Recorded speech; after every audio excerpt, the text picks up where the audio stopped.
Dear students, आज हम देखेंगे जी लीज का इंट्रोडक्शन। सबसे पहले हम लीज की डेफिनेशन देख लेते हैं।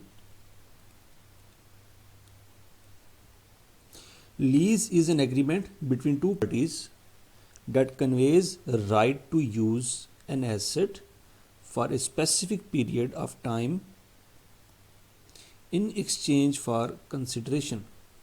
ये कुछ इंपॉर्टेंट चीज़ें हैं। सबसे पहला पॉइंट, लीज एक एग्रीमेंट है। एग्रीमेंट या कॉन्ट्रैक्ट, जैसा कि आपने कैफ 3 लॉ में पढ़ा हुआ है कि एग्रीमेंट क्या होता है। बिटवीन टू पार्टीज, दो पार्टीज के दरमियान एग्रीमेंट है। दो पार्टीज कौन कौन सी हो सकती हैं?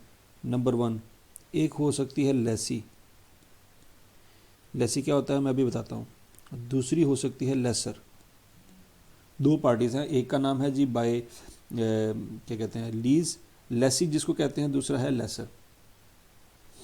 लेसी वो बंदा होता है जिसको एसेट मिलता है यूज करने के लिए, हु यूज एसेट। लेसर वो बंदा होता है who provides asset to lessee. ठीक है जी, ये बात याद रखनी है कि ये लीज एग्रीमेंट है दो पार्टीज के दरमियान। जो पार्टीज हैं उसमें से एक का नाम लेसी है, दूसरे का नाम लेसर है। लेसी वो बंदा है जो एसेट को इस्तेमाल करता है, और लेसर वो बंदा है जो एसेट प्रोवाइड करता है लेसी को इस्तेमाल करने के लिए। मतलब एसेट हकीकत में लेसर का होता है, लेकिन वो देता है लेसी को इस्तेमाल करने के लिए। अच्छा जी, दो पार्टी तो आपको समझ आ गई होंगी।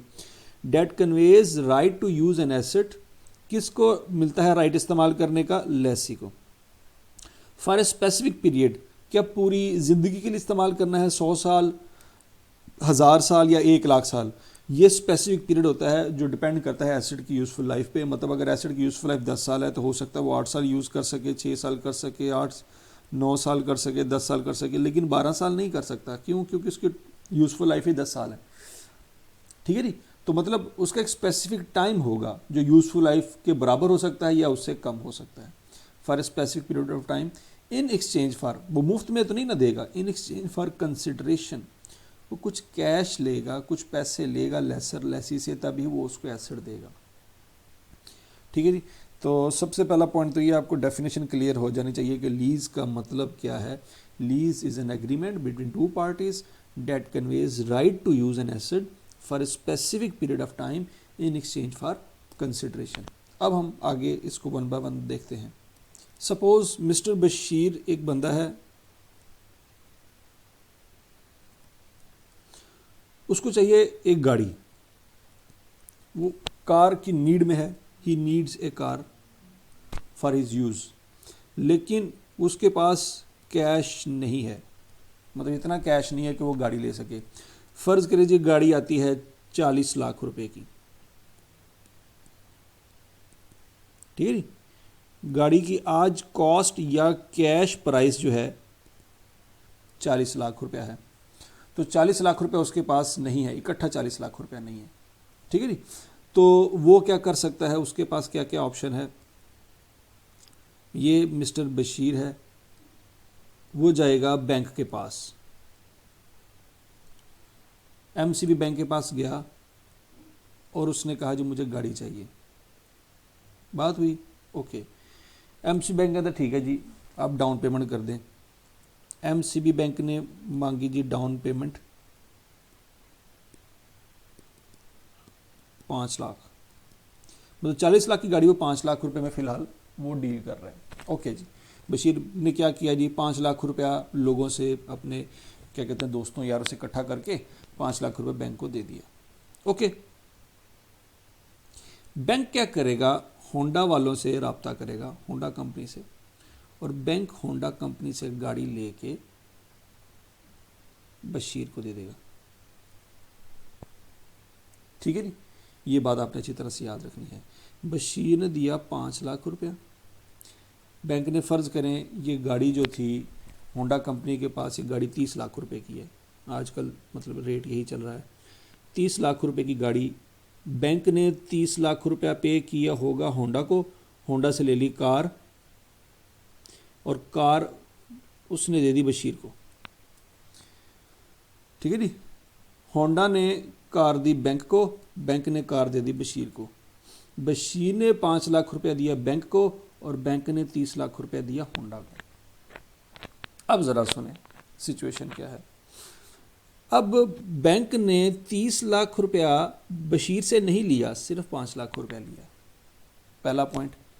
तो इसका मतलब ये हुआ बैंक ने अभी 25 लाख रुपया और लेना है बशीर से आज के दिन, लेकिन बशीर के पास तो कैश नहीं है, जैसे कि पहली बात हो रही है। तो बैंक क्या करेगा, वो 25 लाख रुपया किस्तों में लेगा, ठीक है जी। वो क्या करेगा जी, इंस्टॉलमेंट्स में लेगा। लेकिन वो जब इंस्टॉलमेंट में लेगा तो उन इंस्टॉलमेंट में इंटरेस्ट भी शामिल होगा, ये बात याद रखनी है आपने। इसीलिए तो बैंक क्या कर रहा है, बशीर का भला कर रहा है, ठीक है जी। बैंक को और क्या लेना देना है, अगर वो 30 लाख रुपए की गाड़ी 30 लाख में बशीर चौहान को देगा और क्या कहते हैं 5 लाख उसने ले लिया, 25 नहीं लेगा, वो ज़्यादा पैसे लेगा, वो इसमें इंटरेस्ट भी शामिल करेगा। तो इंटरेस्ट शामिल करेगा तो हो सकता है वो 30 लाख रुपए की गाड़ी मिस्टर बशीर को 40 में पड़े, ठीक है जी। 10 लाख रुपया उसमें, मतलब 10 लाख रुपया जो है वो क्या है, इंटरेस्ट शामिल हो सकता है। ये बात आपने इसी तरह से याद रखनी है। यही कंसेप्ट है लीज़ का, कि लीज़ में हमेशा याद रखना गाड़ी की जो कैश प्राइस होती है उतने पे ही गाड़ी नहीं मिलती, उसमें हमेशा जो पेमेंट की जाती है उसमें इंटरेस्ट शामिल होता है। ये सबसे बड़ा कंपोनेंट है, यही सब्जेक्ट मैटर है इस पूरे टॉपिक का कि इंटरेस्ट की हमने ट्रीटमेंट कैसे करनी है, ठीक है जी। अब 30 लाख रुपए की गाड़ी थी, अगर आज ही मतलब बशीर साहब गाड़ी परचेज़ करना चाहें तो 30 लाख रुपए की गाड़ी आ जाएगी, लेकिन बशीर के पास है 5 लाख रुपए जो उसने बैंक को दे दिया। तो हकीकत में मज़ीद पैसे जो मिस्टर बशीर ने देने हैं, 25 लाख रुपया देना है। चूँकि 25 लाख रुपये इकट्ठा उसके पास नहीं है, तो यही 25 लाख रुपया जो बन जाएगा वो 35 लाख रुपया बन जाएगा। क्यों, कैसे, टोटल 40 बैंक ने लेना है, 5 बैंक ऑलरेडी ले चुका है, तो 40 में से वो 5 माइनस करेगा तो क्या बन जाएगा 35, या सादा अल्फाज में 25 मज़ीद बशीर ने देना है जिसमें कोई इंटरेस्ट नहीं है, उसमें अगर 10 इंटरेस्ट का शामिल करें तो क्या बन जाता है जी 35। ये 35 लाख रुपया मज़ीद, टोटल कितने देने हैं बशीर ने 40, पेड कितने कर दिए हैं बशीर ने आज की तारीख में 5, फर्दर जो उसने पे करने हैं फ्यूचर में वो कितने पे करने हैं 35। ये बात याद रखनी है। अभी 35 लाख उसने इंस्टॉलमेंट में पे करना है। फ़र्ज़ करें जी क्या कहते हैं 5 साल की वो किस्तें करवाता है और करवाता है मंथली, मतलब 5 × 12 60 इंस्टॉलमेंट मिस्टर बशीर ने पे करनी है और 60 किस्तों में उसने 35 लाख रुपया पे करना है। तो हम कर लेते हैं जी 35 डिवाइडेड बाई 60, एक किस्त उसको बढ़ेगी 58,333 रुपये की। 1 इंस्टॉलमेंट कितने की पड़ेगी 58,333 की। ये 58,333 रुपये की इंस्टॉलमेंट हर महीने जमा करवाएगा। तो 60 किस्तें जमा करवाने के बाद, मतलब 58,333 को अगर मैं 60 से मल्टीप्लाई करूं तो कितना बन जाता है जी 35 लाख रुपए बन जाता है। तो वो 35 लाख रुपए पे करेगा और क्या कहते हैं सारी गाड़ी की किस्तें पूरी हो जाएंगी। तो अब याद रखना ये है कि इस 35 लाख रुपए में इंटरेस्ट शामिल है, ये बहुत इंपॉर्टेंट पॉइंट है। अगर बशीर ने 25 लाख रुपए पे करना होता मज़ीद तो उसमें कोई इंटरेस्ट नहीं होना था। 25 लाख में कोई इंटरेस्ट नहीं है क्योंकि गाड़ी की कीमत टोटल 30 थी, 30 में से 5 पे कर दिया, 25 बाकी है, उसमें कोई इंटरेस्ट नहीं है। लेकिन उसने 25 पे नहीं करना, उसने 35 पे करना है। इस 35 लाख रुपए में इंटरेस्ट शामिल है। तो इसका मतलब है ये जो किस्त 58,333 रुपये जमा करवा रहा है इसमें भी इंटरेस्ट शामिल है। ये जो इंस्टॉलमेंट है ये इसमें दो चीज़ें हैं। नंबर 1 जो प्रिंसिपल अमाउंट बनती है प्लस उसके ऊपर इंटरेस्ट, दोनों चीज़ें शामिल हैं। मतलब इसमें 58,333 रुपये जब पे करेगा तो बेसिकली 25 लाख रुपया भी पे करेगा और 10 लाख रुपया भी पे करेगा। 25 और 10 ये दोनों शामिल है 35 में, और उसने 35 की किस्तें बनाई हैं तो लिहाजा उसमें 25 वाला जो हिस्सा होगा वो प्रिंसिपल कहलाएगा और 10 वाला जो हिस्सा होगा वो इंटरेस्ट कहलाएगा। तो वो जब भी कोई इंस्टॉलमेंट पे करेगा उसमें दो कंपोनेंट होंगे, एक प्रिंसिपल कंपोनेंट होगा और एक इंटरेस्ट का कंपोनेंट होगा। ये बात आपने अच्छी तरह से याद रखनी है, ठीक है जी। तो यहाँ तक की आपको बातें समझ आ गई होंगी। बाकी हम एक क्या कहते हैं कम्प्रिहेंसिव क्वेश्चन देखते हैं ताकि आपको ये सारी चीज़ें मज़ीद क्लियर हो जाएं। अब आपके सामने एक क्वेश्चन है, ये कम्प्रिहेंसिव एक क्वेश्चन है, इसको हम करेंगे इंशाल्लाह, आपको लीज के मोस्ट ऑफ द कंसेप्ट जो है वो समझ आ देंगे। हम इस क्वेश्चन को पढ़ते हैं जी। On 1 January 2020 a company obtains a small bottling and labeling machine from a leasing company under a lease। Company ने small bottling and labelling machine purchase की है लीज एग्रीमेंट में। The cash price of machine was 7710। Cash price जो है machine की, यहाँ पे मैं लिख लेता हूँ कि कैश प्राइस, जिसको हम कॉस्ट ऑफ मशीन भी कह सकते हैं, वो 7710 है। इसका मतलब ये हुआ कि आज अगर इकट्ठे पैसे हों कंपनी के पास तो वो आज सारे के सारे पैसे 7710 रुपये पे करे तो उसको मशीन मिल जाएगी। वो कॉस्ट ऑफ मशीन भी है और वो उसकी कैश प्राइस भी है। कैश प्राइस का मतलब ये होता है कि अगर वो कैश पे ले, किस्तों पे ना ले, सारे पैसे इकट्ठे जमा करा दे तो मशीन के लिए टोटल जो कैश उनको पे करना पड़ेगा कंपनी को, वो 7710 रुपीज़ पे करना पड़ेगा। While the amount to be paid was 10,000, लेकिन जो टोटल पेमेंट करनी है वो 10,000 करनी है। ये 10,000 डेफिनेटली इंस्टॉलमेंट्स में पे करनी होगी, ठीक है जी, मतलब किस्तों में पे करनी होगी। The agreement require the immediate payment of 2,000। जो इमीडिएट पेमेंट होती है at the time of contract, ठीक है जी, मतलब जैसे मैंने आपको एग्जांपल दी, गाड़ी लेते वक्त जो आप पैसे पे करेंगे, ऊपर बशीर साहब जो पैसे पे करेंगे गाड़ी लेते वक्त 5 लाख रुपया, उसको हम कहते हैं जी डाउन पेमेंट।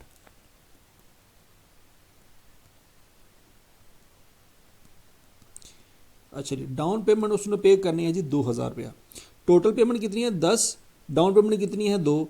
इसका मतलब है बाकी 8,000 ऐसा होगा जो उसने किस्तों में पे करना है, इंस्टॉलमेंट में पे करना है, ठीक है जी। Deposit with the balance being settle in 4 equal annual instalments commencing on 31 December 2020। Contract कब हो रहा है? यकम जनवरी को। पेमेंट कब हो रही है? 31 दिसंबर को। इसका मतलब है साल के एंड पे, ठीक है, साल के एंड पे आपकी पेमेंट हो रही है। अच्छा जी, साल के एंड पे आपकी पेमेंट हो रही है और 4 इंस्टॉलमेंट हैं, तो 4 इंस्टॉलमेंट मतलब 8,000 रुपया पे करना 4 किस्तों में। इसका मतलब है 2,000 रुपया ईच इंस्टॉलमेंट की वैल्यू होगी। हर इंस्टॉलमेंट 2,000 रुपये की है और पहली इंस्टॉलमेंट पे करनी है कब? 31 दिसंबर को। अगर मैं इसको टाइम स्केल डायग्राम पे ड्रा करूं, 0 1 2 3 4, ये तारीख है जी यकम जनवरी 2020 and that is 31 December 2020, that is 31 December 21, that is 31 दिसंबर 22, ठीक है जी। 2,000 रुपया यहाँ पे करना है, दैट इज़ डाउन पेमेंट। 2,000 रुपया 31 दिसंबर 2020 को पे करना है। 2,000 रुपया 31 दिसंबर 21 को। 2,000 रुपया 31 दिसंबर 22 को, 1 2 3 4, और 31 दिसंबर 2023 को भी पे करना है 2,000 रुपया, ठीक है जी। तो 4 इंस्टॉलमेंट इस तरह से पूरी हो रही हैं उसकी। ये डाउन पेमेंट होगी और बाकी ये 4 किस्तें होगी, ठीक है जी। ये कुछ डायग्राम बनती है। आगे चलते हैं जी। The charge of 2290 represents interest of 15% per annum calculated on remaining balance of the liability during each accounting period. वो कहता है ये जो 2290 है ना, ये इंटरेस्ट, ये जो डिफरेंस है 7710 और 10,000 के दरमियान, मतलब अगर हम देखें कि आपने टोटल कैश एक्चुअल में 10,000 पे करना है, जबकि प्लांट की कीमत, मशीन की कीमत 7710 थी, तो इसके दरमियान डिफरेंस दे लेते हैं 10,000 माइनस 7710, तो यह आता है 2290। तो ये 2290 इंटरेस्ट है। क्या ये एक इंस्टॉलमेंट पे इंटरेस्ट है? नहीं, एक इंस्टॉलमेंट पे इंटरेस्ट नहीं है, ये सारे इंस्टॉलमेंट के ऊपर टोटल इंटरेस्ट है। कुछ इंटरेस्ट इस इंस्टॉलमेंट में है, कुछ इंटरेस्ट इस इंस्टॉलमेंट में है, कुछ इंटरेस्ट इस इंस्टॉलमेंट में है, कुछ इंटरेस्ट इस इंस्टॉलमेंट में है। इन सब इंस्टॉलमेंट में जो जो इंटरेस्ट है वो उसका टोटल आ रहा है 2290। ये बात आपने याद रखनी है कि ये जो इंटरेस्ट है 2290 ये हमेशा डिफरेंस होता है। किसका डिफरेंस होता है? टोटल जो पेमेंट करनी होती है और जो आपकी गाड़ी की जो कीमत है, मशीन की जो कीमत है जिसको हम कैश प्राइस कहते हैं, उसके दरमियान जो डिफरेंस है डेट इज़ 2290। और ये टोटल इंटरेस्ट है, किसी एक इंस्टॉलमेंट में इंटरेस्ट नहीं है। ये मैं बार बार इसलिए रिपीट कर रहा हूँ ताकि आपको अच्छी तरह से आपकी बेसिक्स क्लियर हो जाएं। बेसिक्स क्लियर हो जाएंगी तो जिस तरह का मर्जी सवाल आपके सामने आ जाए आप कर लेंगे। बेसिक्स को क्लियर करना बहुत ज़रूरी है फिलहाल। ठीक है जी। Depreciation on plant is to be provided for at the rate of 20% per annum on a straight line. ठीक है जी। डेप्रिसिएशन जो है वो 20% है। ओके, स्ट्रेट लाइन मेथड उसने बता दिया है। Assuming residual value of nil, residual value भी कोई नहीं है। चलें जी, ठीक हो गया। Ownership of asset is expected to be transfer to lessee at the end of lease term. Lessee को गाड़ी मतलब वो जो मशीन है उसकी ऑनरशिप भी मिल जाएगी eight the end of lease term. अब यहाँ पे कुछ चीज़ें क्लियर कर लेते हैं जी। हु इज लीगल ऑनर, मतलब इस मशीन का लीगल ऑनर कौन है? डेफिनेटली बैंक है, क्योंकि बैंक ने किस्तों में लेके देनी है चीज़। Okay, who will use machine, machine कौन यूज करेगा? Definitely company.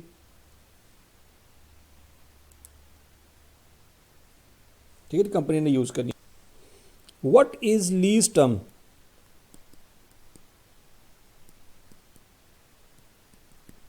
इस सवाल में जो लीज टर्म है, ये यहाँ पे जो लिखा हुआ लीज टर्म, इसका क्या मतलब है? इसका मतलब है time period for which company will use the machine. मतलब कितने साल की लीज टर्म है? एक इंस्टॉलमेंट तो उसने एडवांस में पे कर देनी है, तो टोटल जो है 4 साल की लीज टर्म बनती है। 0 से 1 1 साल, 1 से 2 2 साल, 2 से 3 3 साल और 3 से 4 4 साल। टोटल 4 साल की जो है लीज टर्म बनती है यहाँ पे। अब अगला पॉइंट यही है कि लीज टर्म में, इस सारी लीज टर्म के पीरियड में जो कि 4 साल बनती है, who is the legal owner. Legal owner इस लीज टर्म के दौरान कौन है? वो बैंक है जिसने मशीन लेके देनी है कंपनी को। ठीक है जी, यही मतलब लीगल ऑनर है। तो लीज टर्म ख़त्म होने के बाद क्या होगा, कौन ऑनर होगा? ये लिखा हुआ यहाँ पे कि ownership of asset is expected to be transfer to lessee at the end of lease term. याद रखना, कंपनी यहाँ पे लेसी है जिसने एसेट को यूज करना है, और बैंक यहाँ पे लेसर है जिसने एसेट को ओन किया हुआ है। ठीक है जी। और लीज टर्म के एंड पे वो कह रहा है कि बैंक ऑनरशिप ट्रांसफ़र कर देगा कंपनी को। लीज टर्म के दौरान लीगल ऑनर बैंक है और लीज टर्म ख़त्म होने के बाद ऑनरशिप कंपनी को ट्रांसफ़र हो जाएगी। ये आखिरी लाइन का मतलब है। अब ज़रूरी नहीं है, this is not always the case. ये बात याद रखनी है आपने। इस सवाल में ऐसा हो रहा है, हर सवाल में ज़रूरी नहीं है ऐसा हो। मतलब हो सकता है क्वेश्चन में कि लीज टर्म के एंड पे ऑनरशिप ट्रांसफ़र हो जाए, लेकिन ये भी ज़रूरी नहीं है। वो ये भी हो सकता है कि लीज टर्म के एंड पे ऑनरशिप ट्रांसफ़र ना हो। तो if ownership is not transferred at the end of lease term,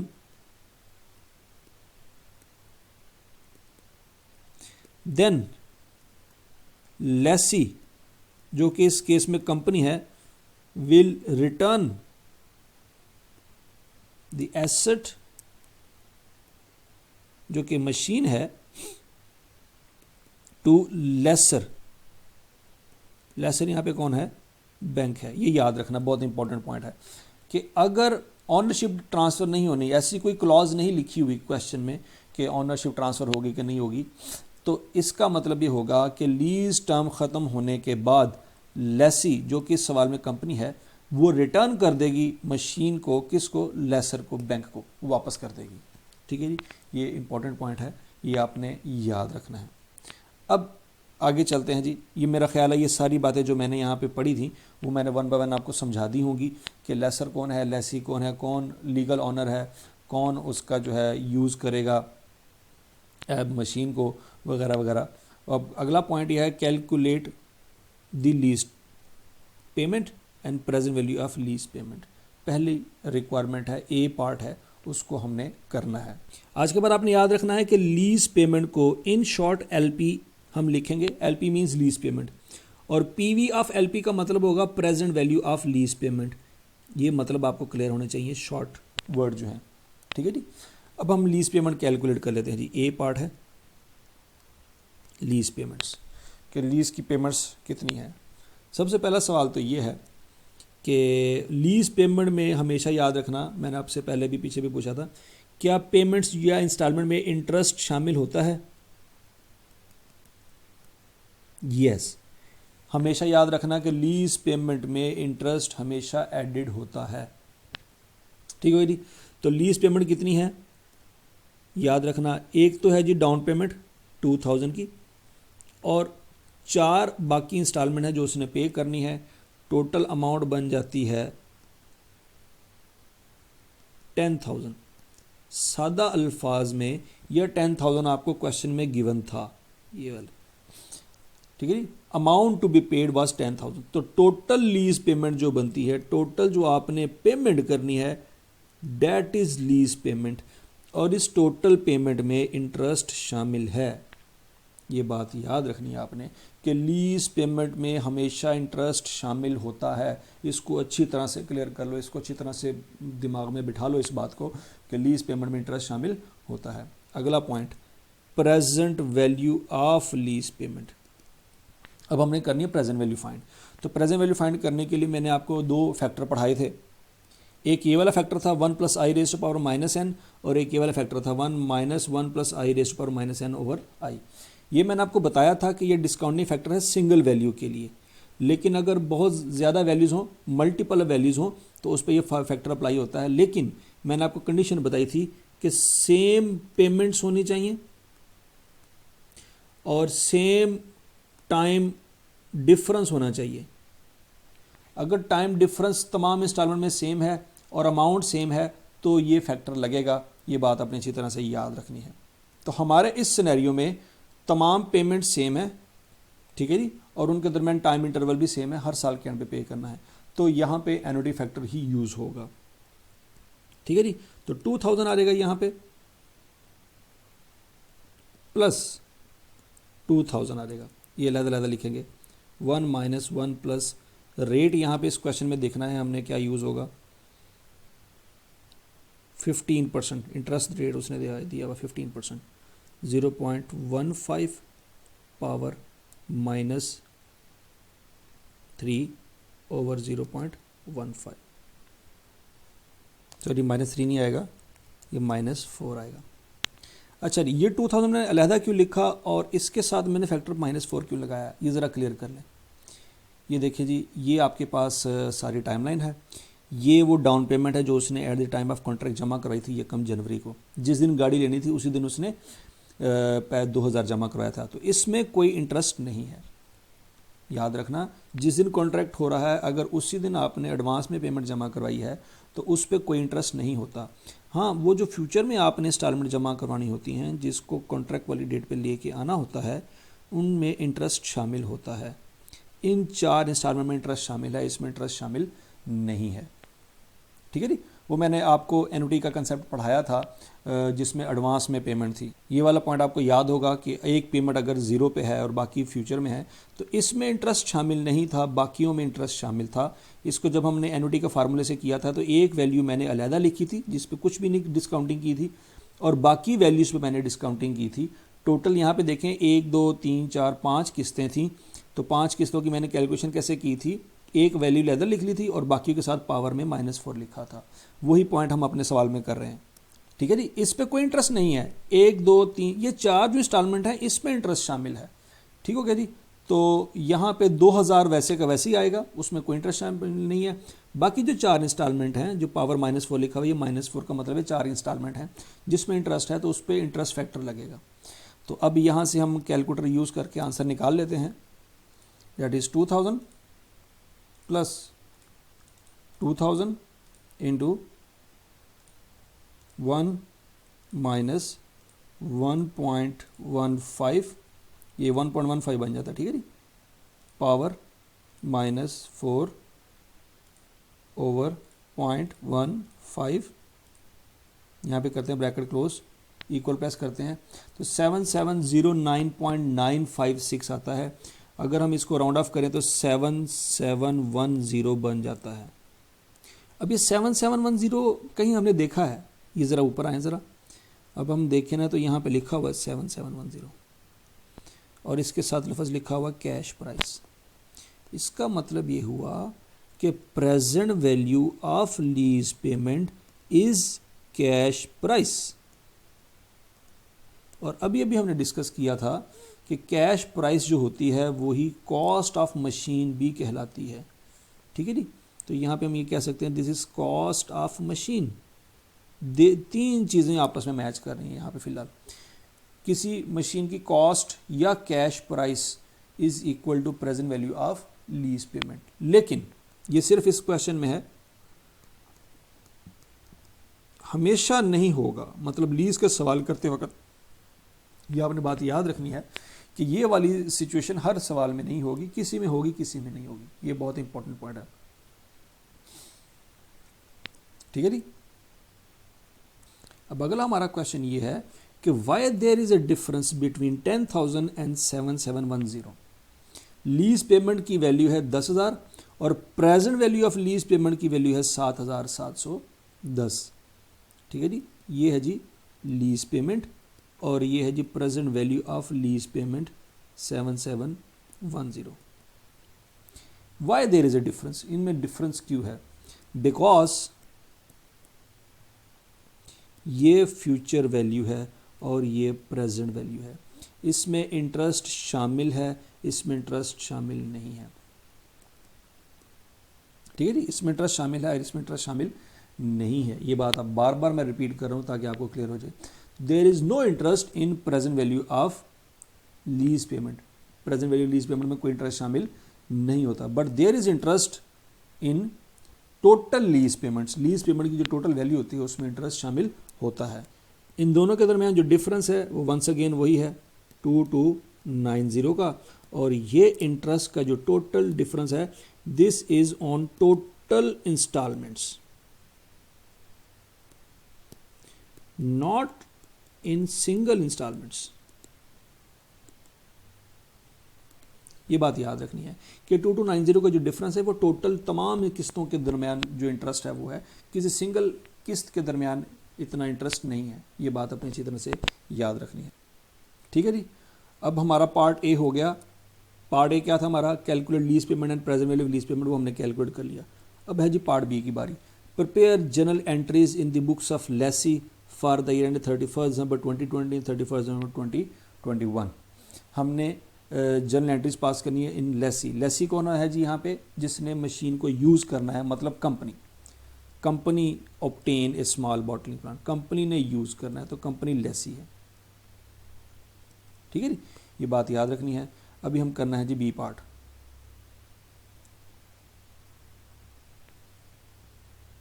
journal entries. अब ये पास करने से पहले हम वंस अगेन दोबारा थोड़ी सी डिस्कशन करते हैं कि भाई एसेट किसने परचेज किया था? Who purchase, who bought the asset? Definitely bank.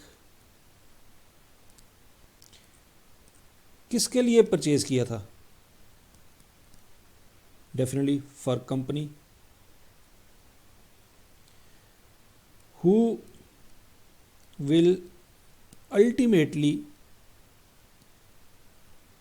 receive asset at the end of lease term? Definitely company। Purchase किसने किया था? बैंक ने। उसका लीगल ऑनर कौन है? डेफिनेटली बैंक है, ठीक है जी। बैंक एसेट का ऑनर है, कंपनी उसको यूज़ करेगी और end of lease term company ही उस एसेट को रिसीव करेगी, मतलब उसकी ऑनरशिप जो है वो ट्रांसफ़र हो जाएगी कंपनी को। अभी ऑनर है बैंक, लेकिन लीज टर्म के एंड पे ऑनरशिप ट्रांसफर हो जाएगी कंपनी को, और यूज़ कौन करेगा? कंपनी। मतलब बेनिफिट्स जो हैं कंपनी रिसीव कर रही है और लीगल ऑनरशिप बैंक के पास है। यहाँ पे कन्फ्लिक्ट आ रहा है। हमने नॉर्मली पढ़ा है कि एसेट वो चीज़ होती है जो ऑनरशिप, जिस बंदे की ऑनरशिप हो और वो से फ्यूचर बेनिफिट ले सकता हो। यहाँ पे बेनिफिट कंपनी ले रही है लेकिन ऑनरशिप बैंक की है। तो अकाउंटिंग में यहाँ पे एक कंसेप्ट आ जाता है इस कन्फ्लिक्ट को दूर करने के लिए। उस कंसेप्ट का नाम है जी substance over form. Substance over form concept कहता है whenever there is a conflict between legal reality and factual position, ठीक है जी। लीगल रियलिटी मीन्स लॉ की नज़र में वो टाइटल किसका है, जैसे कि यहाँ पे बैंक का टाइटल है, मतलब बैंक के पास ऑनरशिप बैंक की है, लीगल ऑनर बैंक है। और फैक्चुअल पोजीशन, हकीकत में वो एसेट यूज़ कौन करेगा, मतलब बेनिफिट्स कौन रिसीव करेगा, डेफिनेटली कंपनी। कहता है कि जब भी कन्फ्लिक्ट आ जाए लीगल लॉ की और फैक्चुअल पोजीशन के दरमियान जो सिचुएशन है उसमें कन्फ्लिक्ट आ जाए, then accounting entries are made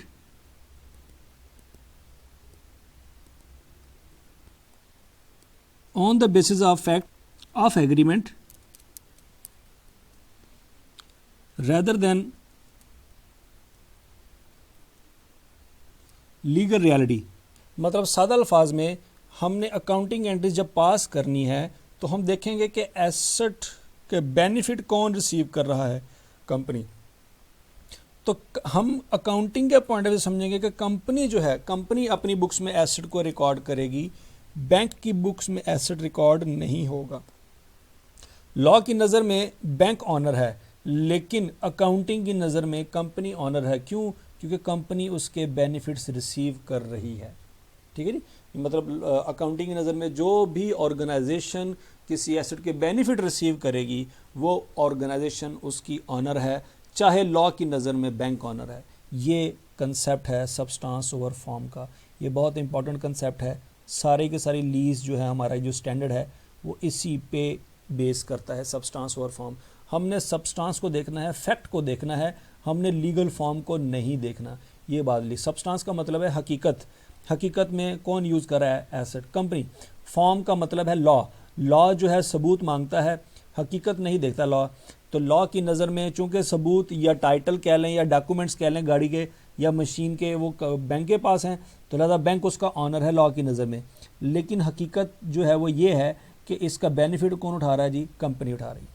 ठीक है जी। ये इसकी डिटेल एक्सप्लेनेशन है इस कंसेप्ट की। अब इसको एक और एग्जांपल के थ्रू देख लेते हैं। देखिए जी, फ़र्ज़ करें एक गाड़ी है,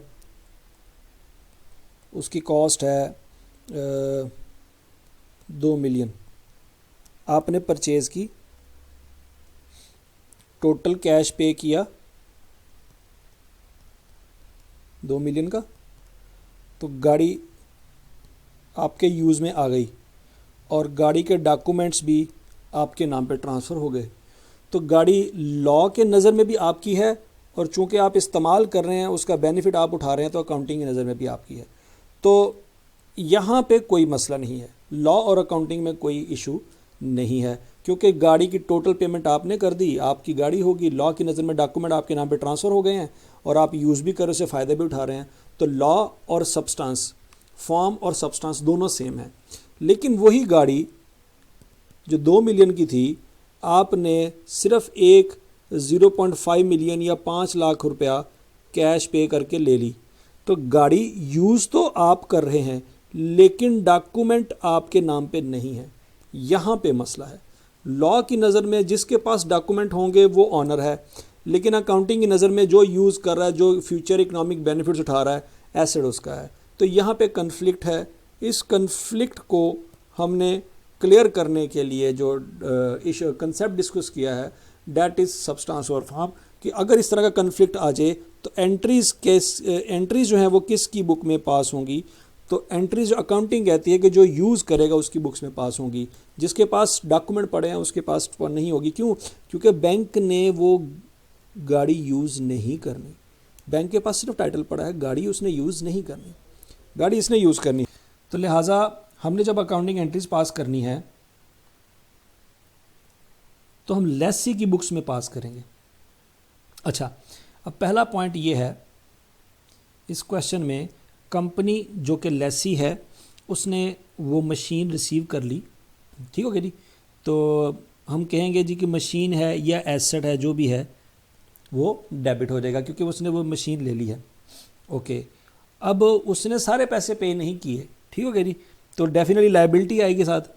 तो हम ये कह सकते हैं कि एसेट तो कर देगी डेबिट और पेएबल टू लेसर या पेएबल टू बैंक कर देगी क्रेडिट। ये एंट्री होनी चाहिए, ठीक है ना, सिंपल लॉजिक ये है। इसी तरह से अगर हम बैंक की बात करें या लेसर की बात करें, सिर्फ मैं समझाने के लिए कर रहा हूँ, फिलहाल हमने लेसी की एंट्रियाँ पास की, लेसर की पास नहीं करी, सिर्फ समझाने के लिए कर रहा हूँ।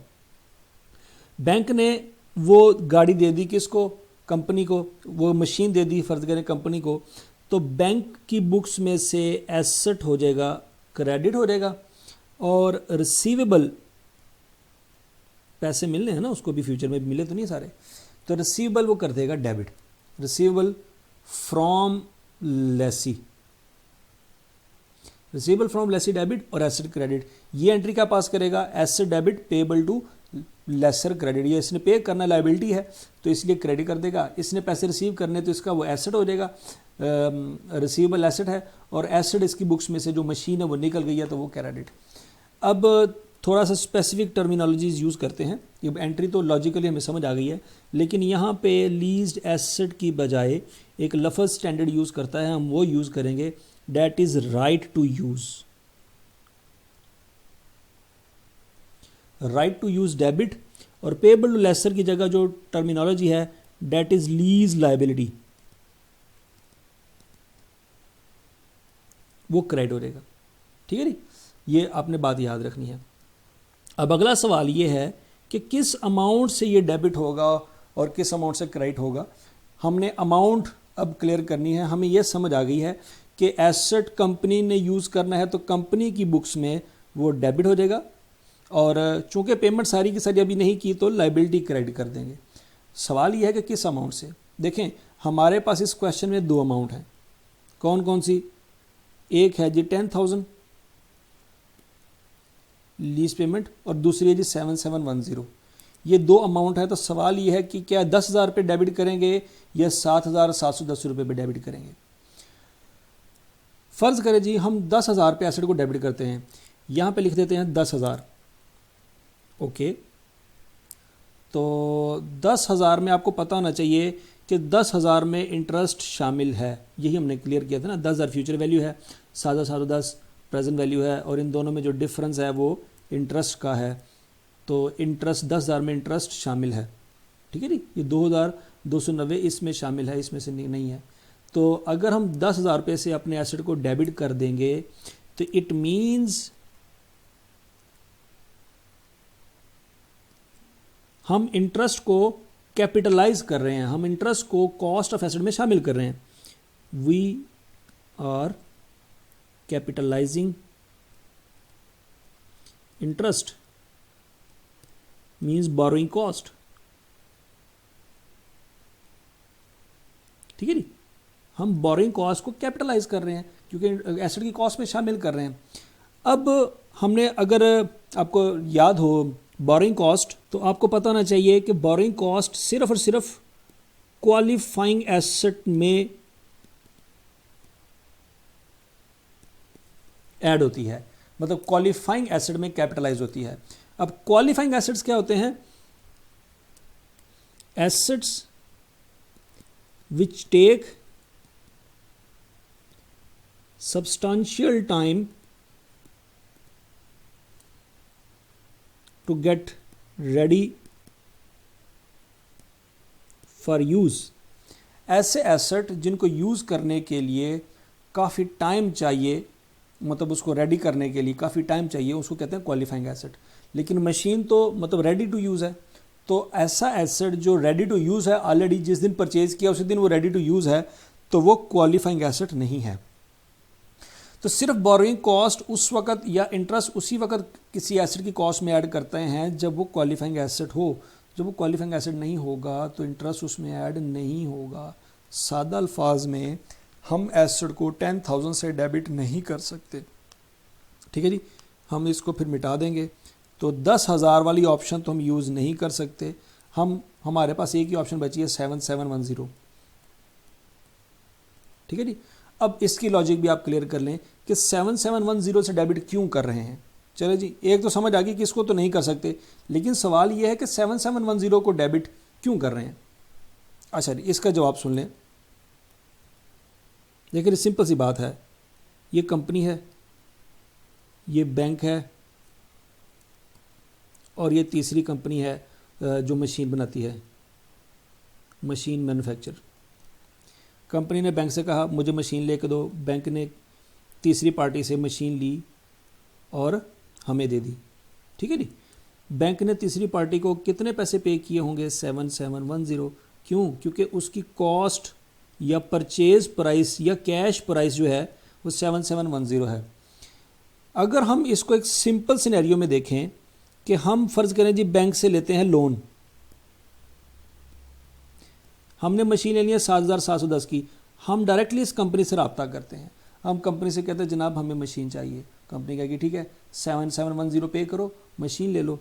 हम बैंक के पास जाते हैं, बैंक से लेते हैं कर्ज़ा, बैंक से कहते हैं हमें पैसे दे दो, बैंक देगा जी 7710, हमें पैसे देगा, कैश देगा, हम कैश को कर देंगे डेबिट और बैंक लोन को कर देंगे क्रेडिट, ठीक हो गया जी। हमने बैंक से कर्जा लिया और कैश हमारे पास डेबिट हो गया, बैंक लोन हो गया क्रेडिट।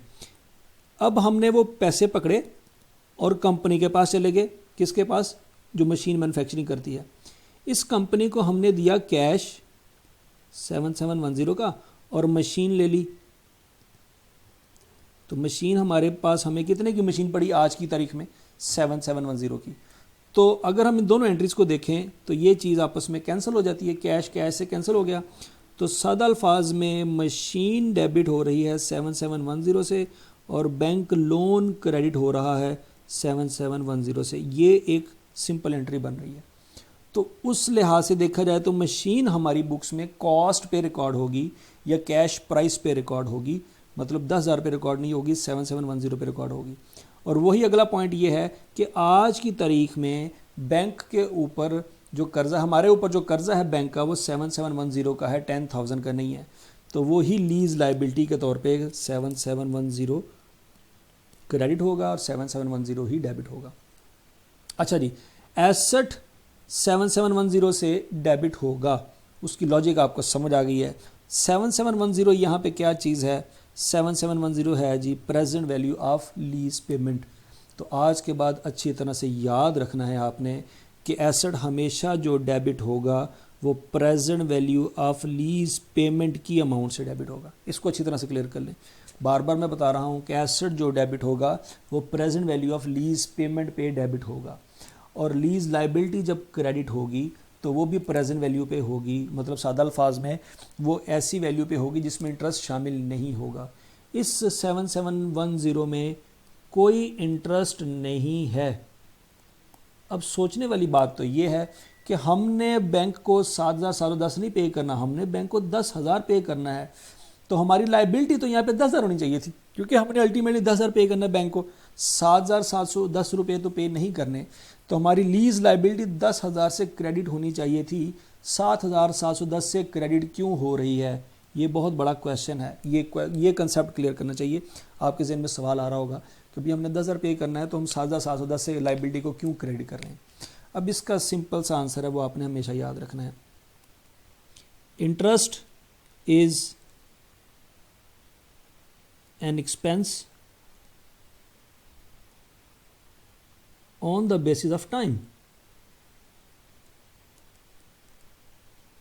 सबसे पहला पॉइंट, इंटरेस्ट जो होता है वो एक एक्सपेंस है, और एक्सपेंस किस बेसिस पे कैलकुलेट होता है? टाइम बेसिस पे कैलकुलेट होता है। ठीक है जी, मतलब टाइम गुजरेगा तो इंटरेस्ट बनता है। इंटरेस्ट सबसे पहले बनता है expense. Interest expense when not paid becomes liability।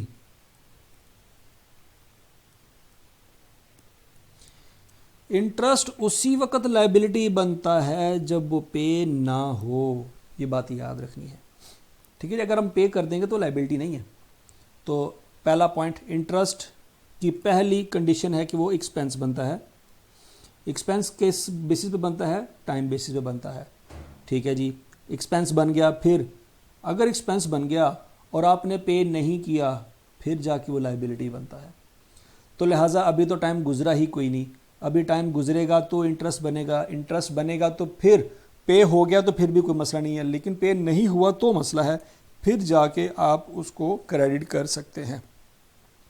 तो right to use asset debit होगा, इसलिए present value of lease payment पे, क्योंकि उसकी कैश प्राइस इतनी बनती है। ठीक है जी, अगर हम उसमें इंटरेस्ट ऐड कर देंगे, मतलब 10,000 से डेबिट करेंगे तो हम बोरिंग कॉस्ट को कैपिटलाइज कर रहे हैं, जो कि IAS 23 के मुताबिक सिर्फ क्वालिफाइंग एसेट पे होता है।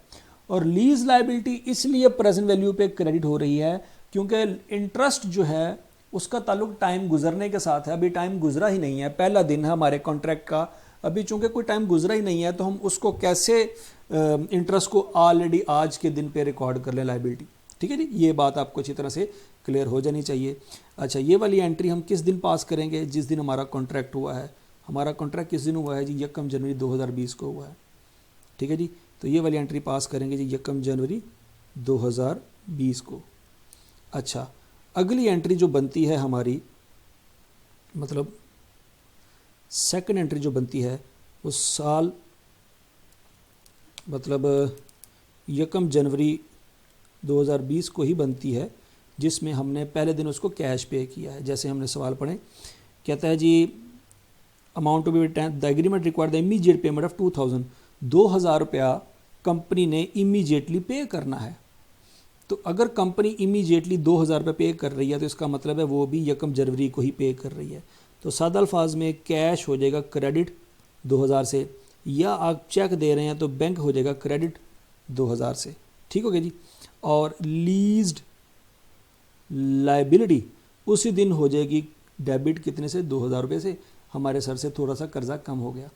अब देखो ज़रा, यहाँ पे हमने पहले लाइबिलिटी को क्रिएट किया 7710 से, उसी दिन हमने 2000 रुपये की पेमेंट कर दी, जिससे हमारा एसेट तो हो गया कम और उधर से हमारी लाइबिलिटी भी जो है वो हो गई कम। अब इस एंट्री को और ऊपर वाली एंट्री को अगर हम कंबाइन करना चाहें तो कंबाइन कर सकते हैं। मतलब पहली एंट्री क्या है जी? 1 जनवरी की पहली एंट्री है जी राइट टू यूज़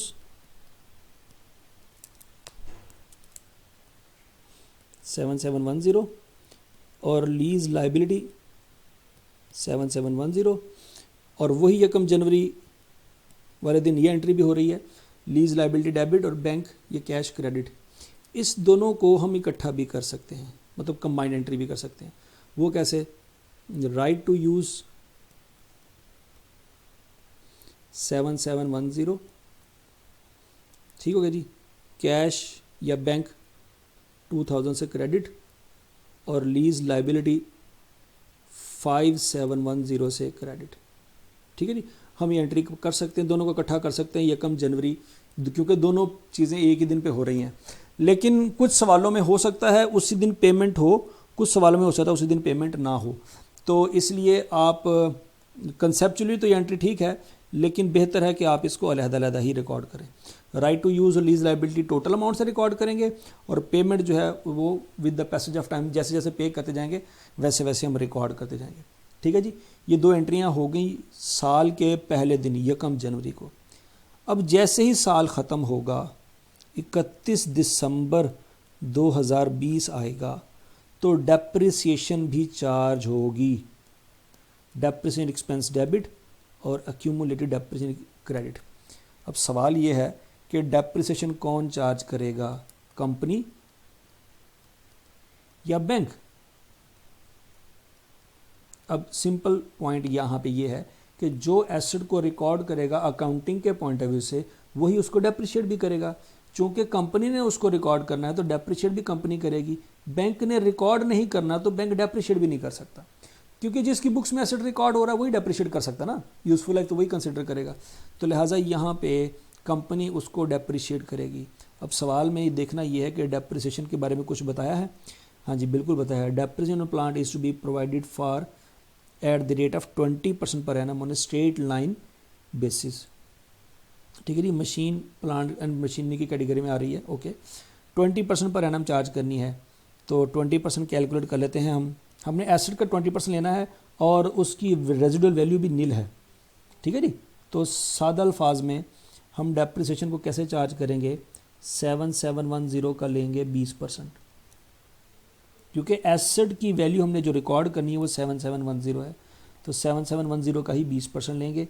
वो क्या आंसर आ जाता है जी, 7710 मल्टीप्लाइड बाय 0.2 तो 1542 डेबिट और 1542 से क्रेडिट।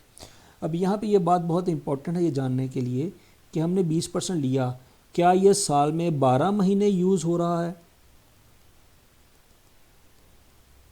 देख लेते हैं जी।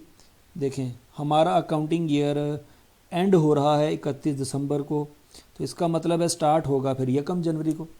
ठीक हो गया, और 1 जनवरी को ही ये कॉन्ट्रैक्ट हुआ है, तो इसका मतलब है 1 जनवरी से 31 दिसंबर तक पूरे 12 महीने हमने मशीन यूज़ की है। तो 12 महीने मशीन यूज़ की है तो 12 महीने की डेप्रिसिएशन आएगी।